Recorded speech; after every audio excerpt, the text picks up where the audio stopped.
Right. 1, 2. Okay, so the question I was asked to answer, what makes a good thinker or is a good thinker? And I came up with this idea of maybe core sentences, which I think we could use really to then decide how to develop a program, if you may agree. But the first thing I was thinking is a good thinker knows him or herself, so has the capability to reflect on him herself. Mm-hmm. That was my so I was coming from the thinker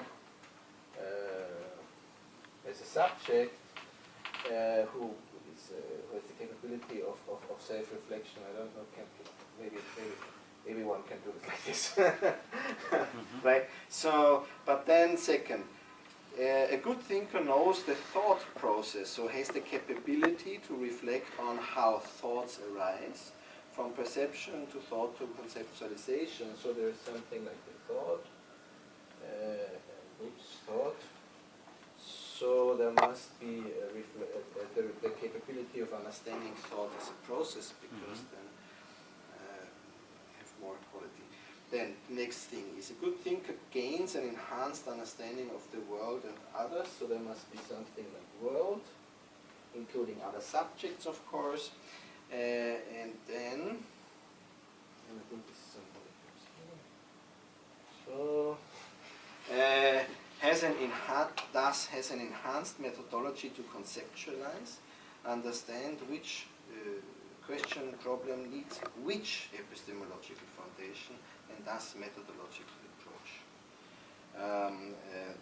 Then the good thinker can apply this self-reflected methodology, so reflected himself, the thought process, and epistemology he or she is using, to gain a better understanding of the world. This is what I came up with. So, okay, no, wait. Epistemology is where? It's in thought. Between thought and world? Maybe somewhere here. I haven't made a decision on the graphics, and methodology gives you the ability to examine, explore the world. These are the basics we have learned actually at the beginning of the week. Is about what is a thought, how do thoughts arise, what is a thought process, what influences a thought process, from social dynamics to emotions to so forth. So maybe this is more like understanding the process of thinking, and to understand the process of thinking, unfortunately we conceptualize already, because we need an understanding of from brain to social to emotion. So cognition. Sorry, cognition. It is brain cognition. Maybe we can also just call it wide, like the space of thought. What do you mean? The space of thought, like that instead of as a meta to all of what you wrote now, the cognition, the social, the emotion, the meta pointer can be the space of thought. Okay. Whatever. I can make this as a space of thought. Of thought. To me, this is more to the left. That like there's the thinker, and the space of thought creates the thinker, and it's sort of. So this is the space of thought. Yeah. Mm-hmm. And also, but maybe this is the space of thought. Well, maybe because you cannot think of the thinker without the world. And also, there should be like a direct line between the thinker and the world, because a good thinker is willing to put his thought to the test. So like you describe something or you actualize it, and then you put it to the test, and there is the influence of the test on your thinking as well. Mm-hmm. So a good thinker also puts his thoughts to the test. It's like, it's not just a... like here? Yeah, something like this. Okay. Does this, and it has already happened. Huh? Yeah, I do this, and then I say, "Oh, Marta, you moved into my fist." behind with this because I haven't thought about the visual representation. My point is that I'm giving now an I message. I need to know myself. I need to understand how I think.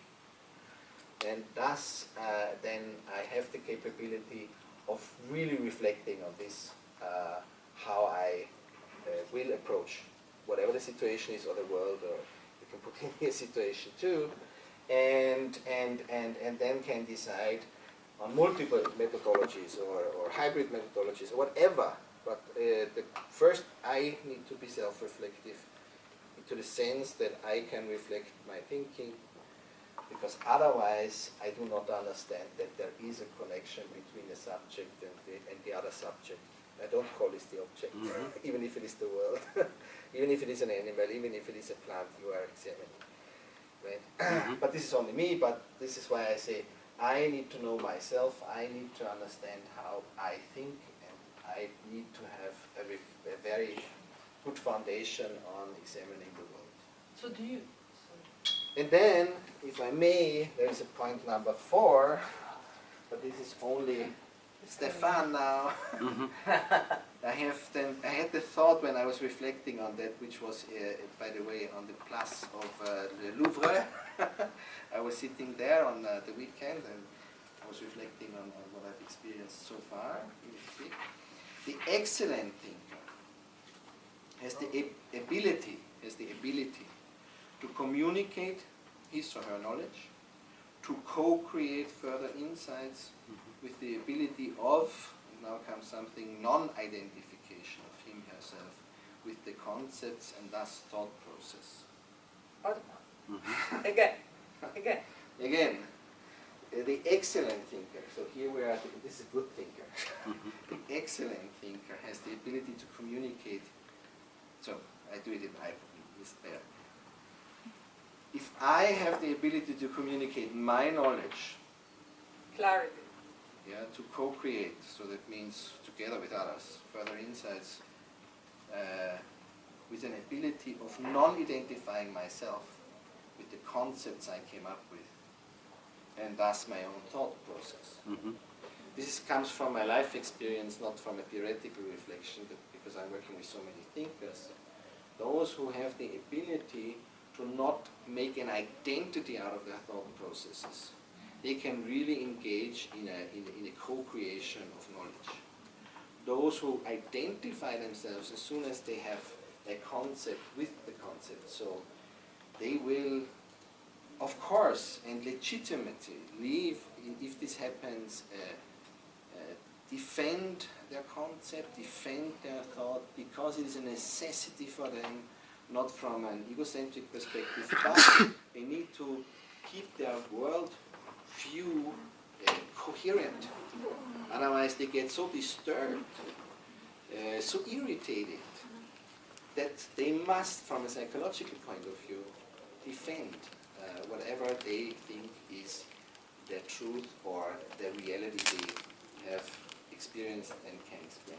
Thus I call the excellent thinker now, but I have no, it's like, here is the thinker again, but not not detached to. The thinker here is not that object that has like thought itself. It's not that. But isn't it a kind of constellation or federation of all these thinkers in a broader space of collective thought, which where you come out of the bubble, because this can be a bubble. You're right. So how to represent this? Excellent. 3 stars Michelin. Yeah. I have a question, which I think it's an interesting one. Actually, it's not, I wouldn't ask it. Of course.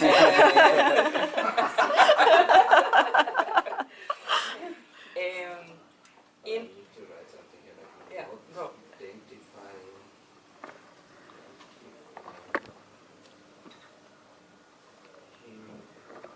Ask, please. No, I'm not going to ask Please. without your full attention. No, I'm fully here. Fully there. Multitasking. In the first round, the self-reflection, because it's like it's very clear to us that epistemology is in relation to the world. Yeah. Okay, the creation of knowledge. Yeah. But do you have as well an epistemology in the self-reflection? Like we discussed with mathematics and physics, the Yeah. distinction between the two, that physics has as its object the world, where mathematics is purely in itself. Yeah. Yeah. Is there an epistemology to For self-reflection? Yeah. Well, there is. There is thousands. There are not on. There's not only one. I mean, epistemology is not one. Epistemology is always a body of knowledge. Yeah. So yes, there are. There are not. And then I think that some of the questions that we had here during this week, between the subject and the object, it's also a question between epistemologies, because there is an epistemology that I employ in the self-reflection, and there is an epistemology that I employ in the world. And they are not necessarily compatible. They are not necessarily a continuum. And I think this is a very interesting question of thought, for thought. Yeah. There can be contradictions even, and frictions. And usually what you find is that if the one from here or the one from there are kind of extending to include the whole system, you find a very strong systems of belief, which are identified with it, and then it's even worse. Let's live with the conflict, it's better. But I think it's a very interesting, uncomfortable zone to be between these. But of course, I would argue with a middle way or with dialectic epistemology that says. I don't believe in dialectics. No, you don't. No. That was yesterday. That was yesterday. That was the cutoff for yesterday. I see. I don't. Cadell, you are diverting the discussion. He's about to say something important. You're so totalitarian. He cannot distract me. Actually, he fires up my brain every time he makes such jokes because. Oh. Bringing it back. Bringing it. But it's just me. I don't feel this. No, what I see is or no, not what I see. What I'm thinking of could be a solution is. And this is now, of course, from one of the ambiguities I have, like, okay, this is more like a little bit in front of Buddhism. But anyhow, thing is, we are humans, and we have the necessity to have these belief systems, if you can call it that way. So why not embrace them? But while embracing it, and this is what we do in our practices, meditators, we embrace the thought but let it go. So I can embrace my whole belief systems, and there are so plenty in myself that make my world meaningful for me, so that I can operate in this world. But I must not attach to them and leave them fluid enough in a way so that they can dissolve. At the moment, there is something else that is to be considered. So I would not in any. I really mean that. I would not in any discussion, for instance, fight for. Take one of my belief systems, the systems thinking, system science, system thinking paradigm. Maybe you can call it a paradigm. I don't know if I use the right word now, but I would not fight for that. So, like, if you don't get that, Or you can't say that because now my systems, whatever science, what I know about system science is being now inconsistent. Yeah, I would never do that. So rather, I would listen more carefully if my belief system gets inconsistent, because this is not a curiosity. But this is because I don't say I'm a system scientist like my identity. I just do system science. I am not a managing director. It's not my identity. I just do that. And also I am not I'm not a Buddhist. What have you? I do this now. Maybe, and this is why I find his jokes also with this was the Kadeh of yesterday. So funny because maybe the Stefan of tomorrow does something else, and maybe it is also valuable for him and hopefully for others. In all this, you know. Mm-hmm. So we should not think of we need to get rid of everything, but we need to see it. We need to clearly see what is going on, because then we are able to. We have more options, right? Mm-hmm. In principle. In principle. In principle. In practice, I'm challenging this straight on. Why? Why? Because you, not Stefan, it's not an attack. Don't go. No, I don't know. I just walks out of the room. Not this time?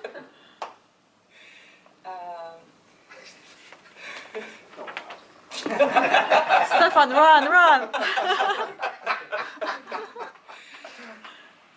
Because the whole idea of non-attachment is that you can go fully in. Because if you do not go fully in what? In whatever, in dialectics yesterday, yeah, in complexity tomorrow, you name it. If you don't go fully in, so you do not take out the kind of spitz, the kind of edge of totality, of intensity, of being. Okay. You can't do this with the, which I agree, on a general level, I agree very much. But you must also have the ability to go fully in. This is why you have non-attachment. Because you can go fully in, and when you hit the wall, you can step aside. Okay, but what is now the contra-argument? The disagreement. Actually, you made a pro-argument for it. Yeah, it's an addition to the not taking anything for the thing. Yeah. There are moments you need to really take the thing. Identifying and not identifying. Yeah, so it's like I agree. I didn't mean anything else. Constructing and deconstructing. It's like the Zen Buddhist going for It's beer not really and in and bratwurst. It's in. But then you need Well, to go out. You go out when you need to go out, and you can't go fully in because you know from the beginning That you will go that out. you're going to go out. What? Yeah. Of course you can. It's not a fully in. It is a fully.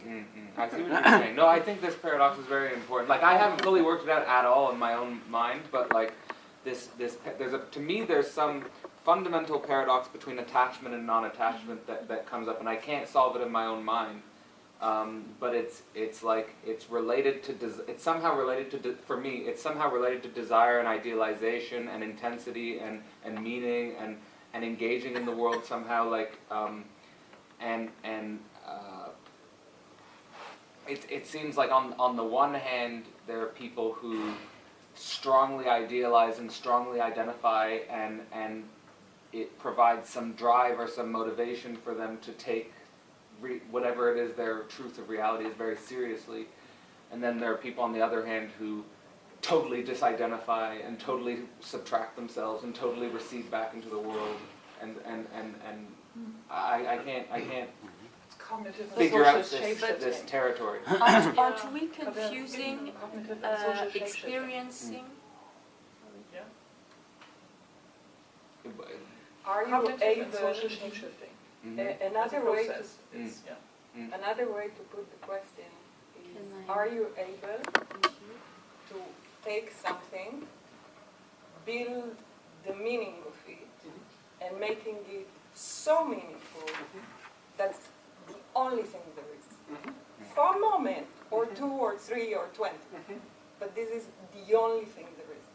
Because this is where our thought achieve its full potential. Before hitting the wall, then you will know if And the you wall can will- the get wall out will- of it. But this is where you get to full potential. Okay, Helen wanted to You're say not something. agreeing. I am agreeing, but You see the wall is coming. No. Well, the wall is always the old wall is always there. It does not move. Unfortunately, I run against it. So let's Helen was first, and then you, and then I think that's because we will be like we'll move to summarizing in a little while. So. Helen? I think that in attachment, maybe we confuse experiencing something fully and identifying with it. You can experience something. I don't know. If this is what you're asking. No, but I'm saying that in the language that we were saying here, we were using the words alternatively, and we didn't speak the word experiencing fully, but we spoke the word identifying fully. So I just wanted to say that there are these two things that we probably need to Experiencing and differentiate. identification. But we didn't even use identifying fully. It was going fully in, which is not Well, identifying fully. No, but Stefan used the word. Yes, and I wrote several times identification here in your conversation. So I'm not saying you said, and I'm not saying you are confusing. I'm saying we need to not, or I'm just saying, is there not a possibility that we could confuse experiencing and identification? It's the only thing I wanted to say. To me, the remarkable point on your excellent thinker is that in a complex word, there is a social person happen first. Because as long as you stick with one mindset and you are not my English today is really participating in full. But the moment you can switch from ego to alter in your own mind, once I'm the understanding one, the other one time I'm the talking one, you can listen. Yeah, that's the important point in this. I think we can talk a lot about identification or not. It's about communication here. And the ability to leave your position and to the other person, leave the room to the other person, to listen and actually to participate in communication. That is what I said, the ability to communicate and co-create. I found this the relevant point here because non-identification, I can do that on a mountain. Yes, but switching from one position to the other, there I need feedback, there I need other people, and there I need to communicate and to learn actually from them. And for that I need to non-identify for a moment, step aside and Yes. take my... This is what I... But still being thinking. present, Yes, of course. This was what I was thinking. fully in. This is what I was thinking about. Yeah. And it is also based on not only on my life experience, but then also on meditation I had in dialogue communication from Bohm, Buber, Martin Buber, and so on. And this is what we learn there is that we are without an epistemology coming from any philosophical system per se. We are aware of creating these gaps between our talking, our thinking, and our listening. So it informs, I empty my mind and then I think about this is the undetermined. Yeah. And then thus I make space for new imagination. Okay, can we So this close is what I this cannot session? You have Thank you. Now two remarks. Okay. Yeah. Okay, because as you might see, the point 4 just applied last night to myself. And I'm happy that I enacted for myself the personal breakthrough from the 3 to 4, and I could demonstrate to you that it's difficult to become an excellent and I have to be grateful to Kedar actually, because you helped me to write the paper in a big way, but also yesterday you taught me how to have the attitude toward the paper, and I just realized that today with the discussion that with many of you and with this presentation. So thank you, Kedar. And just a short thing, but we discussed how to be a good thinker, and I think it's of course necessary. I'm not sure that the ability to communicate and co-create is the fourth step. For me, maybe the next step is more how a good thinker, how can we be sure that a good thinker is still a good thinker among other good thinkers? Because the difficulty, and I think it's a question of ego there, not only but also ego, and maybe it's something we can address also among ourselves in another step or something, because I think it can be easy to be a good thinker, but it's really more difficult to stay a good thinker among others and to, I know it's discussions, but I think there's two levels. I mean, there's emotional and social are really here. So we are talking about how to do something very, very advanced, and then we face something what is very, very basic, like my own emotional state towards what's going on here, and then the management of that. If I could, from this first part, if I'm able or not, and how to do that, and then social, what you just addressed. I mean, who is a real thinker here, and who has a kind of status? And then if we put this question seriously here, then would be the issue. Yeah, because it happens in our mind, and that's something what has to do with how anybody feels in particular situation when speaks, when takes a position, and that's something when we touch, the basics, our embodiment, and mutual recognition. You see, I dared, I made a little trick here. If I would have put 4 under good thinker, we wouldn't have had this discussion now. I made the trick and made an